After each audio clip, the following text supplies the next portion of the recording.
Ça y est, la dernière partie de la dernière saison de Shingeki no Kyojin a commencé et je crois que cette fois on se dirige vraiment vers la fin du programme, la vraie fin. Alors que le premier épisode de cette dernière partie est paru hier, il est temps pour nous de faire un véritable récap, retour aux sources sur les vraies origines de la série. Pour être le plus cohérent possible, je me suis uniquement basé sur les propos du célèbre auteur de Shingeki no Kyojin, Hajime Isayama. On reviendra donc sur sa vision de son œuvre, les spéculations sur une nouvelle fin pour l'anime et bien sûr ce qui nous prépare pour la suite.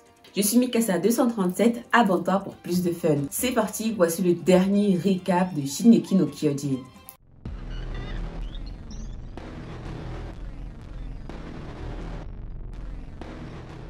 Pour Hajime Isayama, tout a commencé à l'école primaire. C'est à cette période qu'il s'est vraiment intéressé à l'art du manga. Il a révélé que ses tout premiers dessins sont restés dans sa ville natale, Oyama. Dans ceci, on peut retrouver des robots, des monstres ou encore des scènes de monstres contre des humains se battant avec de l'artillerie.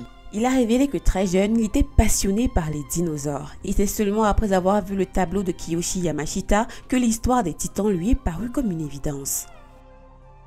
Ce célèbre tableau de Kiyoshi est particulier car celui-ci représente une humanité attaquée par des monstres sortis tout droit de l'océan. Tantôt ayant une forme humanoïde, tantôt ayant une forme animale, ces monstres s'attaquent aux hommes qui n'ont rien d'autre que leurs canons pour se défendre. Je pense que c'est une vision qui nous est grandement familière. Depuis son enfance, Isayama a le sentiment d'être quelqu'un de très décalé car il n'avait jamais été très brillant. Il a expliqué qu'enfant, il était très excentrique et avait souvent du mal à se fondre dans la masse. Pourtant, il a vécu toute son enfance dans la préfecture d'Oita, qui est une vallée entourée de montagnes. Le mangaka à succès s'était toujours senti à l'étroit dans cet endroit car il avait l'impression d'être emprisonné derrière des murs infranchissables.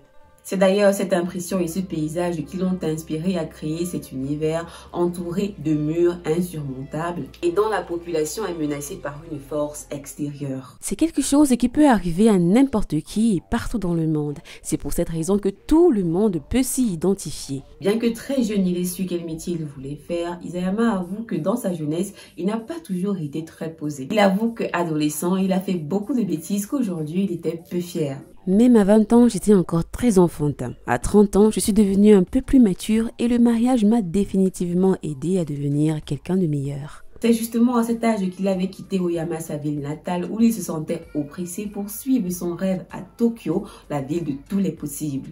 Une fois dans l'archipel, il a commencé à travailler dans un bar et a été subjugué par l'ivresse des clients. Souvent agacé par les gestuels inattendus de ses clients ivres, Isayama s'est servi avec brio de ce cadre pour donner vie à la gestuelle des titans. Avec ce que j'ai appris sur le personnage, je dirais qu'Isayama c'est quelqu'un d'assez sombre, enfin ça c'est mon ressenti en tout cas. Il a souvent expliqué que l'homme était un loup pour l'homme. Si on est poursuivi par un tigre, on peut se réfugier dans notre maison et le tigre ne pourra pas entrer. Mais s'il s'agit d'un homme, celui-ci peut déverrouiller la porte et cela pourrait être terrifiant.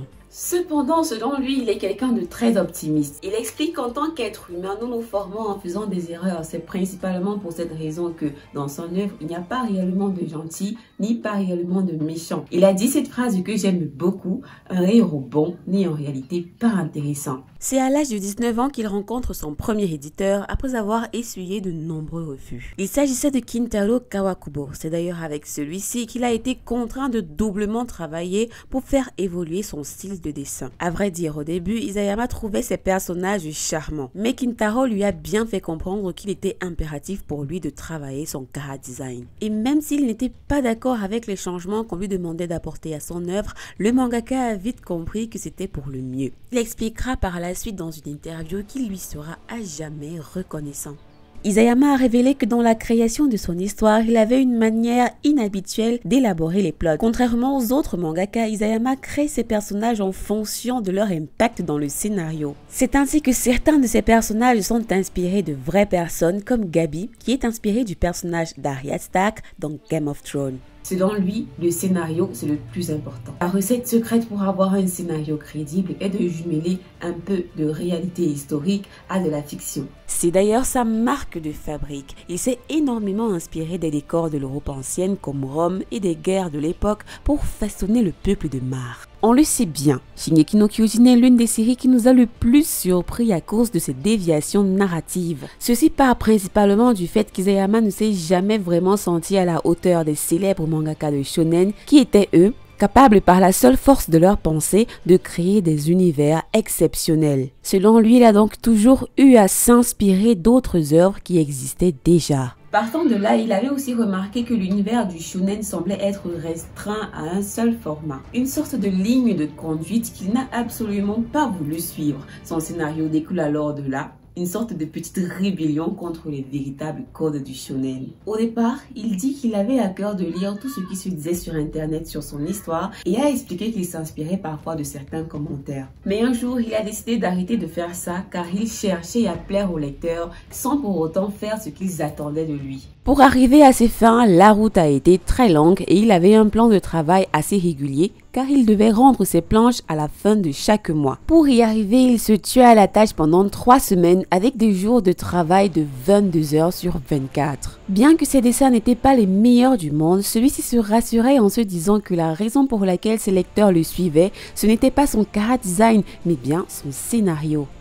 Il a expliqué qu'il avait délibérément refusé de créer un plot de romance dans son récit car il trouvait cela très embarrassant et surtout il ne savait pas comment aborder la chose. Selon lui, même au mieux de sa forme, son scénario n'était pas assez bon et son manga pouvait être annulé à tout moment. Sachant qu'il y a énormément de pourcentage pour les œuvres publiées d'être stoppées, Hajime Isayama explique qu'à chaque chapitre envoyé, il se disait intérieurement « ça y est, c'est la fin ». Comme on s'en doute un peu tous, il dit que le monde des mangakas est un périple très compliqué. Cependant, il a souvent dû se réinventer et s'est même identifié à certains de ses personnages. Eren disait devoir assumer le pouvoir des titans comme je devais assumer l'importance de mon œuvre. Au début, j'avais beaucoup de mal à m'exprimer et c'est ce qui m'a poussé à écrire mon manga. Mais aujourd'hui, ça va beaucoup mieux. On a par la suite appris que le célèbre personnage principal de la série, Eren Yeager, devait disparaître à la fin du tome 24. Suite à cela, il était alors question de créer une toute autre histoire, celle de Mar. C'était autre chose, presque une toute autre œuvre. J'ai ressenti un énorme plaisir que je n'avais encore jamais ressenti. Sadique de son état, il avait ainsi prévu qu'une fois que l'on se serait familiarisé avec les nouveaux personnages,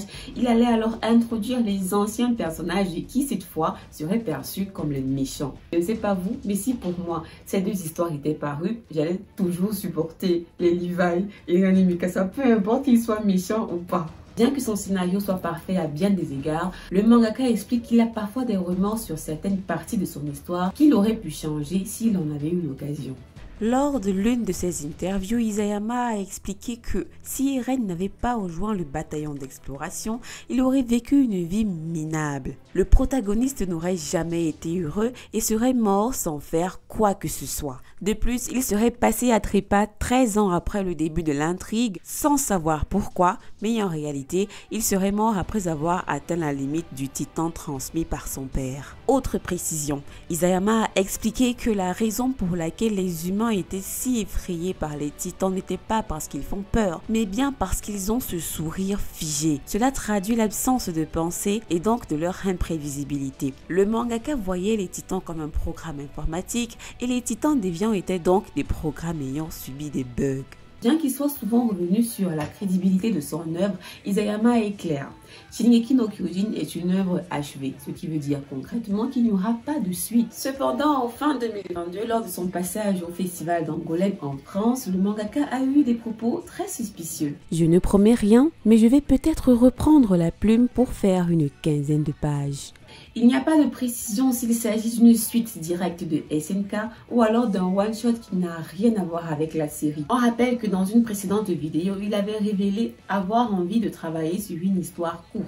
Il ne sera cependant jamais aussi bon et intéressant que Shingeki no Kyojin. Il avait révélé auparavant qu'il aimerait revenir sur le personnage de Levi et de son histoire. Dans le même sens, il y a aussi des personnages qui selon moi méritent leur heure de gloire comme Erwin Smith. Dites-moi en commentaire comment vous feriez évoluer l'histoire en 16 pages si vous étiez à la place d'Isayama.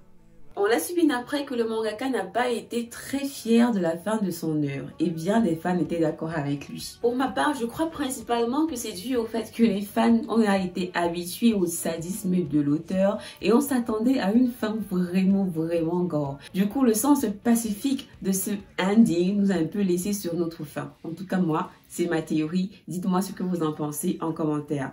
Toutefois, je trouve que Ace in Cats est une œuvre complète. J'ai appris encore une fois avec cette œuvre que malgré les difficultés que l'on peut rencontrer dans ce monde, malgré les montagnes qui peuvent nous tomber sur la tête du jour au lendemain, cet univers est beau et magnifique. Nous sommes nombreux à être de grands fans de ton histoire, Hajime Isayama, et nous te serons toujours reconnaissants de nous avoir donné autant de frissons pendant tant de mois.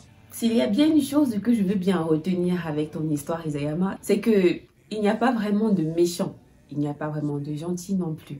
Et aussi, sur le plus important même, il ne faut jamais abandonner. Shingeki no Kyojin restera pour moi l'une des meilleures séries du monde entier et je la recommanderai à qui veut entendre. C'est tout pour aujourd'hui. On se retrouve la semaine prochaine pour une journée. D'ici là, portez-vous bien. Bye.